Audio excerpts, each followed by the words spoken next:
வணக்கம். ஸ்ரீதர் வெம்பு அப்படிங்கிற ஒரு பேர் நல்லா நிறைய பேர் கேட்டிருப்பீங்க. அதுலேயும் தமிழ்நாட்டுக்காரர், தென்காசியை சார்ந்தவர். இவர் ஒரு மிகப்பெரிய தொழிலதிபர், ஒரு ஆர்எஸ்எஸ் அனுதாபி, ஆர்எஸ்எஸ் பற்றாளர். சரியா? இவர் ஒரு செய்தியை ஒன்று வெளியிட்டிருக்கார். என்ன செய்தி அப்படின்னா, அமெரிக்காவில் இருக்கக்கூடிய பெரும் நிறுவனங்கள், பெரும் கார்ப்பரேட் நிறுவனங்கள், அந்த நிறுவனங்களுடைய தலைமை பொறுப்பில், அதாவது சிஇஓ மாதிரியான பெரிய பொறுப்புகளில் இருக்கக்கூடிய இந்தியர்களை வெளியேற்றுவதற்கு அந்த நிறுவனங்கள் முடிவு செய்திருப்பதாக ஒரு தகவலை அவர் வெளியிடுறார். ஏன் திடீரென்று அமெரிக்காவுடைய மிக முக்கியமான நிறுவனங்கள் இப்படிப்பட்ட முடிவை எடுத்திருக்கிறார்கள்? குறிப்பாக நான் ஒன்று மோடிக்கும் அமித்ஷாவுக்கும் நான் சொல்ல விரும்புகிறேன், ஆர்எஸ்எஸ் பக்தர்களுக்கு சொல்ல விரும்புகிறேன். அமெரிக்காவில் ஏறத்தாழ 35 லட்சத்திற்கும் அதிகமான இந்திய மக்கள் வேலை செய்கிறாங்க. அதில் 90% பேரும் இந்துக்கள். மீதி பேர் தான் கொஞ்சம் கிறிஸ்தவர்கள், கொஞ்சம் முஸ்லீம்கள் அப்படின்னு சீக்கியர்கள் எல்லாம் இருக்கிறாங்க. பெரும்பாலான மக்கள் அப்படிங்கிறது இந்துக்கள். அப்போது அமெரிக்காவினுடைய மிகப்பெரிய நிறுவனங்களுடைய சிஇஓ மாதிரியான உயர் பொறுப்பில் இருக்கக்கூடிய நபர்களை வெளியேற்றுவதற்கு இந்த நிறுவனங்கள் முடிவு செய்திருக்கிறது என்றால், அது இந்தியா என்று சொல்லக்கூடிய நம்முடைய நாட்டிற்கு எவ்வளவு பெரிய இழப்பு. ஏன் மோடியோ ஆர்எஸ்எஸோ இதை பற்றி பேசாமல் இருக்கிறார்கள்? இதற்கு பின்னால் இருக்கக்கூடிய உண்மையான காரணம் என்ன? அதை நம்ம தெரிஞ்சுக்கணும்.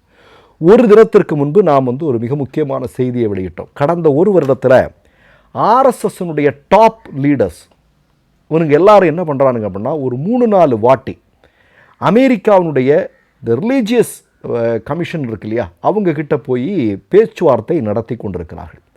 எதற்காக அப்படிங்கிறத அந்த பதிவில் நம்ம சொல்லியிருந்தோம். என்ன அப்படின்னா, இந்தியாவில் கிறிஸ்தவர்களின் மீதான தாக்குதல், பஜ்ரங்கதள், ஆர்எஸ்எஸ், பிஜேபிக்கான எல்லாம் இந்தியாவில் இருக்கக்கூடிய கிறிஸ்தவர்களின் மீது நடத்தக்கூடிய தாக்குதல், கையில் பைபிள் கூட வச்சுக்கிட்டு இருக்க முடியாது அப்படிங்கிற சூழலுக்கு இந்தியாவில் இருக்கக்கூடிய கிறிஸ்தவர்கள் தள்ளப்பட்டிருக்கிறார்கள். மிகப்பெரிய அளவில் வன்முறை கட்டவிழ்த்து விடப்படுகிறது. மோடியும் அமித்ஷாவும் வழக்கம் போல வடை சுட்டு கொண்டிருக்கிறார்கள்.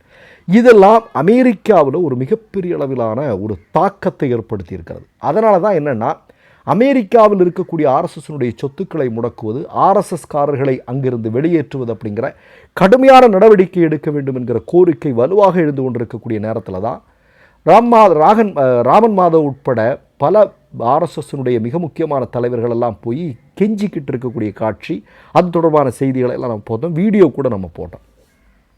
இப்போ இவங்க ஒரு பிஆர் ஏஜென்சியை வச்சு, நாங்கள் எல்லாம் ரொம்ப ஆர்எஸ்எஸ்னாலே ரொம்ப நல்லவங்க, அவர்கள் தேசபக்தி மிக்கவர்கள், அவர்கள் ஒற்றுமையை விரும்பக்கூடியவர்கள் அப்படிங்கிற மாதிரி ஒரு பிம்பத்தை உருவாக்கி ஒரு பிஆர் ஏஜென்சியை வச்சு இந்த கமிஷனை அணுகியிருக்கிறாங்க.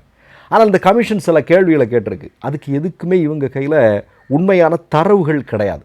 இப்போ தூக்கிட்டு போடா, வெளியே போடா அப்படின்னு சொல்லிட்டு ஆர்எஸ்எஸ்ஸை விரட்டி அடித்திருக்கக்கூடிய நிகழ்வும் அங்கே நடந்திருக்கு. இப்போ நான் என்ன சொல்கிறேன் அப்படின்னா, உங்களுக்கு ஒரு செய்தியை நான் புரிஞ்சு, இந்தியாவில் இருக்கக்கூடிய மிகப்பெரிய நிறுவனங்களை எடுத்து, இப்போ இன்ஃபோசிஸ் மாதிரியான மிகப்பெரிய நிறுவனங்கள் எல்லாமே அமெரிக்காவுடைய தொழில்நுட்பத்தினுடைய அவர்களை சார்ந்து இயங்கி கொண்டிருக்கிறது அப்படிங்கிறத யாரும் மறுக்க முடியாது இல்லையா? நமக்கு எல்லாருக்குமே தெரியும். இப்போ கூட இந்தியாவில் கூட உங்களுக்கு எல்லாம் நல்லா தெரியும். இதே இந்த ஸ்ரீதர் வேம்பு உங்களுக்கு அந்த சோஹோ மெயில் அப்படின்னு ஒன்று ஆரம்பித்தாங்க. அது பிறகு என்ன நிலைமைக்கு உள்ளாச்சு அப்படின்னு தெரியும். இப்போ சைனாவையும் நம்ம ஒருபோதும் கம்பேர் பண்ணக்கூடியது. சைனா அமெரிக்கா விட இன்றைக்கி பெரிய லெவலில் அவன் வளர்ந்துருக்கிறான் அப்படின்னு சொல்கிறாங்க. அப்போ சோகோமெயில் அப்படிங்கிற ஒன்று இங்கே உருவாக்கப்பட்டதுக்கு பிறகு அது எவ்வளவு பெரிய சிக்கலை நோக்கி தள்ளப்பட்டது, அது பிறகு இன்றைக்கி அதனுடைய நிலைமை என்ன அப்படிங்கிறதெல்லாம் நமக்கு நல்லா தெரியும். அதே மாதிரி நீங்கள் பார்த்தீங்கன்னா KOO சோஷியல் மீடியா பிளாட்ஃபார்ம் ஒன்று உருவாக்கப்பட்டது. அரசு கூட அதற்கு நிறைய உதவிகள் எல்லாம் செஞ்சாங்க. ஆனால் இன்றைக்கு அதனுடைய நிலைமை என்ன, அது எங்கே இருக்குது, என்ன எப்படி இருக்குது அப்படிங்கிறது கூட யாருக்கும் தெரியாது. அந்த அளவுக்கு ஒரு மிகப்பெரிய சிக்கலை சந்தித்தது. அப்போது முழுக்க இந்தியாவினுடைய தொழில்நுட்பம் சார்ந்த விஷயங்களை எல்லாம் பெரும்பாலும் நம்ம யாரை நம்பி இருக்கிறோம் அப்படின்னா, அமெரிக்காவை நம்பி தான் இருக்கிறோம். இப்போ அமெரிக்காவினுடைய பெரும் நிறுவனங்கள், அங்கு வேலை செய்யக்கூடிய இந்தியர்கள், இவர்களின் மீது நடவடிக்கை எடுப்பது, இது மாதிரியான தொழில்நுட்பத்தில் அவங்க எடுக்கக்கூடிய மிக முக்கியமான முடிவுகள், இதெல்லாம் பார்க்கும்போது இந்தியாவிற்கு ஒரு பெரிய இழப்பு, மிகப்பெரிய சிக்கல் ஏற்படுவதாக இருக்கிறது. இது எதனால் நடக்குது அப்படின்னா, இங்கே இருக்கக்கூடிய ஆர்எஸ்எஸ்கார பயிலுக இருக்கானுங்க இல்லையா, இப்போ ட்ரௌசர் கிடையாது, இப்போ பேண்ட்டு, இவனுங்க என்ன பண்ணுறானுங்க அப்படின்னா, இங்கே இருக்கக்கூடிய கிறிஸ்தவர்களின் மீது கடுமையான தாக்குதலை நடத்துகிறார்கள். இது அங்கே இருக்கக்கூடிய குறிப்பாக ட்ரம்ப் நிர்வாகம்ங்கிறதே அவங்க ஒரு மிகப்பெரிய ஒரு கிறிஸ்தவ பக்தர்கள் அப்படின்னு சொல்லலாம். அதாவது ரொம்ப கடுமையான பக்தர்கள். அவருக்கு கீழே இருக்கக்கூடிய நிர்வாகமும் அவ்வளோ பெரிய. ஏன்னா நீங்கள் அமெரிக்காவில் இருக்கக்கூடிய பெரும்பாலான நிறுவனங்களுக்கு உள்ளே போகும்போதே பைபிள் வசனங்கள் இருக்கும். போனவங்களுக்கு நல்லா தெரிஞ்சிருக்கும், வசனங்கள் பொறிக்கப்பட்டிருக்கும். அதே மாதிரி அங்கே இருக்கக்கூடிய நிறுவனங்கள் உலகத்தில் இருக்கக்கூடிய ஏராளமான கிறிஸ்தவ சபைகளுக்கு நிதி உதவிகள் செய்கிறார்கள். இதெல்லாம் நடக்குது.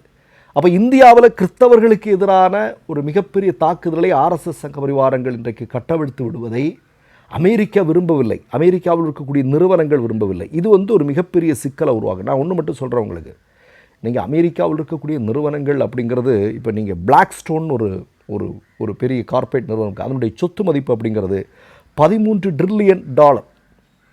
இப்போ என்விடா சிப்பெல்லாம் உருவாக்கக்கூடிய ஒரு கம்பெனி, அதனுடைய ஒரு சொத்து மதிப்புங்கிறது அதுவும் $1 ட்ரில்லியன் மதிப்பு. இப்போ நீங்கள் எலன் மாஸ்க், அவருக்கு $1 ட்ரில்லியன் மதிப்பு இருக்குது. ஆனால் நம்முடைய இந்தியாவுடைய ஒரு வருட ஜிடிபி அப்படிங்கிறது என்ன? 3.80 ட்ரில்லியன். இப்போ நீங்கள் பாருங்கள், அங்கே இருக்கக்கூடிய ஒரு கார்ப்பரேட் கம்பெனிக்குடைய சொத்து மதிப்பு, அதனுடைய இது வருமானம் அப்படிங்கிறதுக்கு பக்கத்தில் கூட நம்ம நெருங்க முடியாது அப்படிங்கிறது மாதிரி.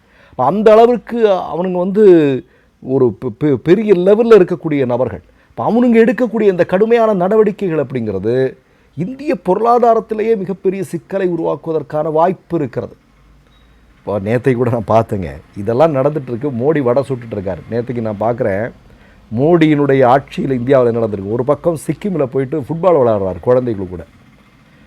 அதே வீடியோவை சமூக ஊடகங்கள் இருக்கக்கூடிய மக்கள், இந்திய மக்கள் அதே வீடியோ எடுத்து போட்டு இன்னொரு பக்கம் பாஜக ஆட்சி நடக்கக்கூடிய மாநிலத்தில் பேங்கில் கடந்த $19,000 எடுக்கிறதுக்கு தன்னுடைய இறந்து போன சகோதரனுடைய உடம்பை பேங்குக்கு தூக்கிட்டு போகக்கூடிய ஒரு இந்தியனுடைய வீடியோ. மோடியினுடைய ஆட்சியில் இந்தியர்கள் எப்படி இருக்கிறார்கள் அப்படின்னு பாருங்கள். அப்போ இந்தியாவில் நம்மளை மாதிரியான ஆட்கள் அந்த அளவுக்கு படாத பாடுபட்டுருக்கோம். இப்போ இந்த எலெக்ஷன், இன்றைக்கி மேற்கு வங்க எலெக்ஷன் முடிய போது கொஞ்ச நாளில், ஒரு 2-3 நாளில் பெட்ரோல் டீசல் விலை ஏறும் அப்படின்னு எல்லா ஊடகங்களுமே இன்றைக்கு எழுத ராகுல் காந்தியும் சொல்லிட்டார். இதெல்லாம் நடக்க போகுது. நம்ம வாயக்கட்டி வைத்தக்கட்டி வாழ வேண்டிய சூழல். அந்த அளவுக்கு மோடியினுடைய ஆட்சியில் அவ்வளோ பெரிய மக்கள் விரோத செயல்கள் நடந்து கொண்டிருக்கிறது. போதாக்குறைக்கு இங்கிருந்து ஐஐஎம் மாதிரியான உயர் படிப்புகளில் ஏதாவது படிச்சுட்டு கடனை உடனே வாங்கி ஏதாவது ஒன்று பண்ணி அமெரிக்காவில் போய் ஏதாவது ஒன்று பண்ணலாம்னு சொல்லி அங்கே போனால், இங்கே இருக்கக்கூடிய ஆர்எஸ்எஸ்காரன் கிறிஸ்தவர்களின் மீதும் முஸ்லீம்களின் மீதும் செய்யக்கூடிய செயல்களால் அங்கே இருக்கக்கூடிய நிறுவனங்கள் அங்கே இருக்கக்கூடிய அப்பாவி இந்தியர்களை வெளியேற்றுவதற்கு முடிவு செய்திருப்பதாக சொல்கிறார்கள். மோடியினுடைய ஆட்சி மாதிரி ஒரு அவலமான மோசமான ஆட்சி இந்திய வரலாற்றில் எப்போதுமே நடந்ததில்லை. நான் சொல்கிறேன், இந்திய வரலாற்றிலேயே நடந்ததில்லை. மற்றொரு நிகழ்வில் சந்திப்போம். நன்றி, வணக்கம். 3 யூடியூப் சேனல்கள் வியாபாரத்திற்கு இருக்கிறது. தேவைப்படுபவர்கள் இந்த எண்ணுக்கு தொடர்பு கொள்ளுங்கள்.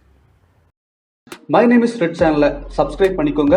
அதுக்கப்புறமா பக்கத்தில் இருக்கிற ஜாயின் பட்டனை கிளிக் பண்ணீங்கன்னா ஒரு நியூ பேஜ் ஒன்று ஓப்பன் ஆகும். அதுலேயும் ஜாயின் பட்டனே கிளிக் பண்ணிக்கோங்க. அதில் பார்த்தீங்கன்னா credit R debit card options இருக்கு. இதில் உங்களுக்கு விசா, மாஸ்டர் கார்டு, ரிப்பே அப்படின்னு 3 ஆப்ஷன்ஸ் கொடுத்துருக்காங்க. அதில் நீங்கள் எந்த கார்டு சூஸ் பண்ணுறீங்களோ அந்த கார்டோட நம்பர் என்டர் பண்ணிக்கோங்க. அப்புறமா கார்டோட வேலிடிட்டி மந்த் அண்ட் இயரை டைப் பண்ணிக்கோங்க. அடுத்தபடியா உங்க கார்டோட பின்னால சிவிசி கோடுன்னு சொல்லிட்டு 3 நம்பர்ஸ் கொடுத்துருப்பாங்க. அந்த நம்பரை இதில் என்டர் பண்ணிக்கோங்க. அப்புறமா அட்ரஸ் அண்ட் இன்ஃபர்மேஷன் என்டர் பண்ணிட்டு பைங்கிற பட்டனை கிளிக் பண்ணிக்கோங்க. ஒருவேளை உங்க கார்டு நம்பர் இன்வாலிட்னு காமிச்சிச்சுன்னா உங்க கார்டுல இன்டர்நேஷனல் யூசேஜை எனேபிள் பண்ணுங்க.